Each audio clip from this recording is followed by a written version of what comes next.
Welcome to short hand विद्यालय। ये dictation 100 words पर मिनट की रहेगी। 10 मिनट की डिक्टेशन है। इसका PDF आप टेलीग्राम से प्राप्त कर सकते हैं। दोस्तों, अगर आपकी वीडियो में ऐड आता है तो इसकी मत कीजिए, पूरा ऐड देख सकते हैं। चलिए डिक्टेशन स्टार्ट करते हैं। Ready start. पिछले सप्ताह भाजपा की दिवंगत नेत्री सुषमा स्वराज का एक वीडियो वायरल हो रहा था। वह 2014 के चुनाव से ठीक पहले लोकसभा में बोल रही थी। ऐसा लग रहा था मानो उनके शब्द किसी और युग के हों। उनका भाषण बेहतरीन था, जिसमें वह विरोधी पक्ष के नेताओं की तारीफ कर रही थी। उन्होंने कमलनाथ की शरारत, सुनील कुमार शिंदे की शराफत और सोनिया गांधी के मध्यस्थ की भूमिका निभाने के बारे में कहा। उन्होंने कभी अपना आपा न खोने के लिए तत्कालीन लोकसभा अध्यक्ष मीरा कुमार की सराहना की और बताया कि उनकी अपनी पार्टी के दिग्गज नेता लाल कृष्ण आडवाणी ने बार बार सलाह दी कि संसद की गरिमा को हर कीमत पर बनाए रखना चाहिए। अलबत्ता उनकी पंच लाइन अलग थी। उन्होंने अपने सहयोगियों से कहा, हमें हमेशा याद रखना होगा कि हम विरोधी हैं, न कि शत्रु।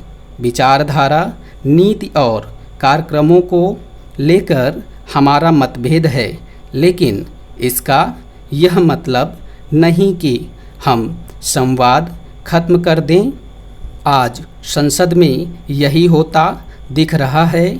अगर 2021 के मानसून सत्र की बात करें तो ऐसा लगता है कि सत्ता पक्ष और विपक्ष के बीच संवाद पूरी तरह से खत्म हो गया है।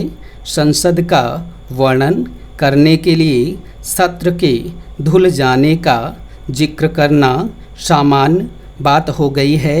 हाल के वर्षों में कुछ ही सत्र ऐसे होंगे जब संसद के लिए इस शब्द का प्रयोग नहीं किया गया। इस बार भी संसद का सत्र पूरी तरह धुल गया है। इस बार जो नया है वह यह कि दोनों पक्षों के बीच गतिरोध नागरिकों, खासकर ज्ञात असंतुष्टों के फ़ोन हैक करने के लिए इजरायली स्पाईवेयर पेगासस के उपयोग की सुप्रीम कोर्ट की जांच या जेपीसी की मांग को लेकर नहीं है, बल्कि गतिरोध इस विषय पर चर्चा की मांग को लेकर है। बहस या चर्चा संसद का सबसे बुनियादी कार्य है। चर्चा के बिना संसद अर्थहीन और अप्रासंगिक हो जाती है। सरकार कहती है कि वह किसी भी विषय पर चर्चा के लिए तैयार है, जबकि विपक्ष का कहना है कि वह संसद को इसलिए नहीं चलने दे रही क्योंकि सरकार चर्चा के लिए राजी नहीं है। जब कार्यसूची सामने आई तब उसमें पेगासस पर चर्चा के लिए समय नहीं दर्शाया गया था।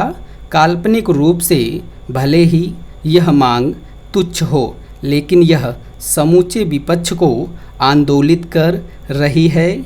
इस स्नूपगेट से प्रभावित अन्य देशों ने जांच के आदेश दे दिए हैं।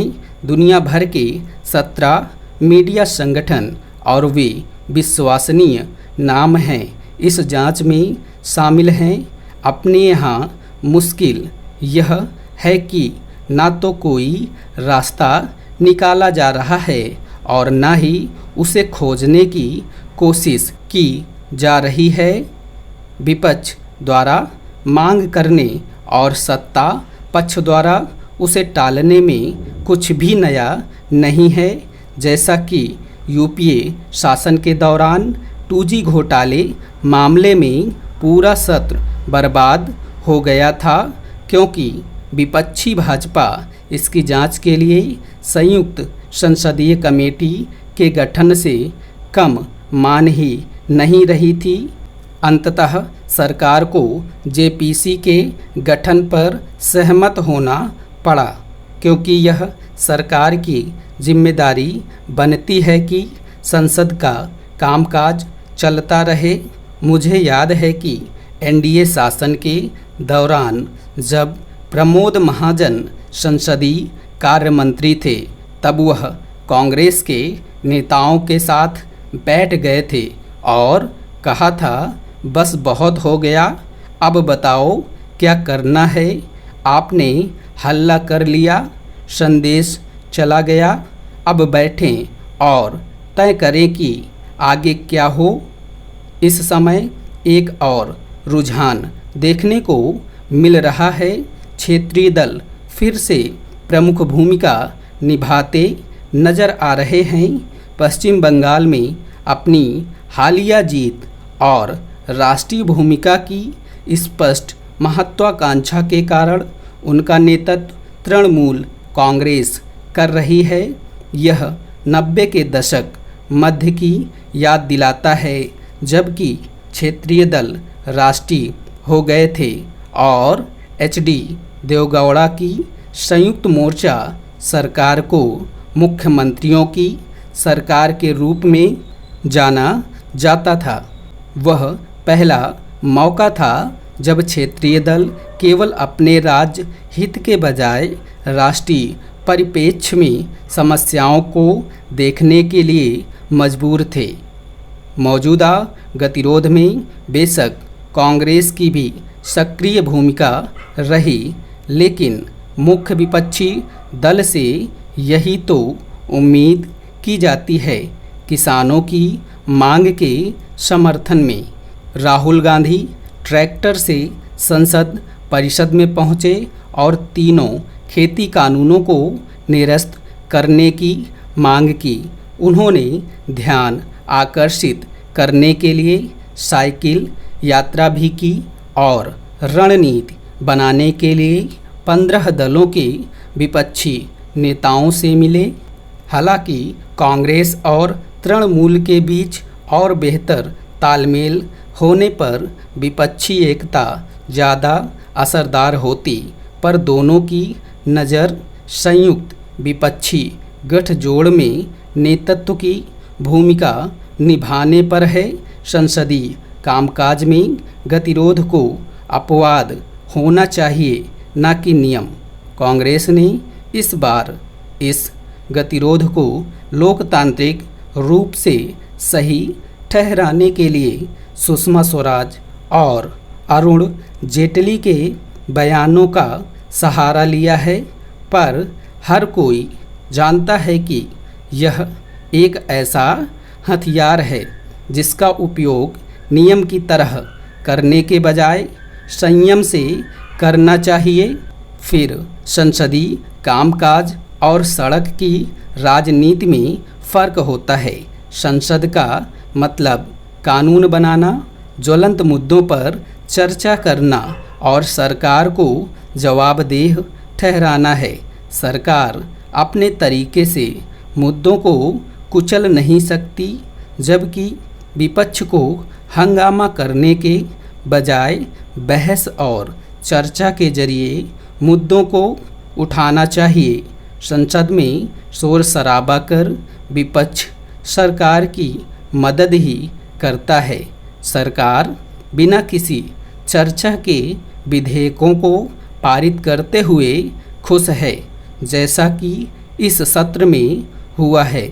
इससे सरकार के ताकतवर बनने में ही मदद मिलती है, जबकि विपक्ष अपने निगरानी कार्यों से वंचित है। हालांकि अपवाद के तौर पर इस बीच ओबीसी आरक्षण पर सरकार को अधिकार देने वाला 127वां संविधान संशोधन विधेयक लोकसभा से पारित हो जाएगा, क्योंकि विपक्ष इसके समर्थन में है। संसदीय लोकतंत्र में सरकार को विपक्ष की बात भी सुननी चाहिए। दुर्भाग्य से दोनों पक्षों के बीच दरार पैदा हो गई है। सुषमा स्वराज सही कह रही थी, सदन के अंदर विरोधी एक दूसरे पर तीखे प्रहार करते हैं और यह उनका काम है। जनता ने इसी के लिए उन्हें संसद में भेजा है। स्टॉप। दोस्तों, इस डिक्टेशन को ट्रांसक्राइब करके मिलान ज़रूर करें PDF से। अगर आपके लिए वीडियो हेल्पफुल हो तो लाइक और शेयर करें।